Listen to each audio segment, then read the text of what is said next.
હા રામભાઈ, એ ફરવા મારે નથી આવું. હાઈતમ આઈટમ બેદી જ મારે ધંધો હોય.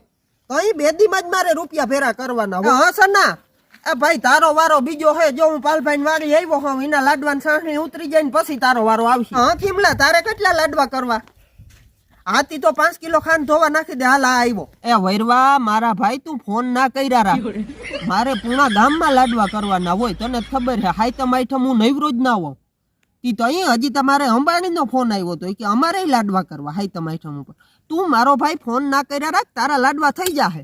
અરે મને ખબર હે તારા ભાણેજણા આવે, બધાય આવે, ફૂયું દીકરીયું થઈ જાહે ભાઈ. વારા પછી વારો આવે આમાં. એ હા લગધીરભાઈ, એ હું 12 ગામ લાડવા કરવા જ નથી જાતો. અરે હું મારા ગામમાં પૂરો નથી પડતો, તમારા ગામમાં ક્યાંથી આવું? ના ભાઈ લાડવા નહીં થાય, બીજા કંદોઈને કહી લે. લાડુ ભાઈ, મારા ભાઈ તું ફોન ના કર્યા રાખ. મને તારાથી વધુ ઉપાધિ હે. મારે હજી આખા ગામની સાહણી ઉતારવાની બાકી હે. 2 ગાંઠિયાના ખાંડવા કાઢી ના આવ્યો તું બકડિયામાં હે ને ગાગર એક પાણી મૂક ગરમ. હાલ દેવાય ભાઈ, તારે ઘઉંના લાડવા કરવા કે દાળ ના કરવા? એ તો એમાં 5 કિલો ખાંડ જોઈ તારી બાપ. કંજુસડીના પેટનો ના આયર હોતું તાહાવ.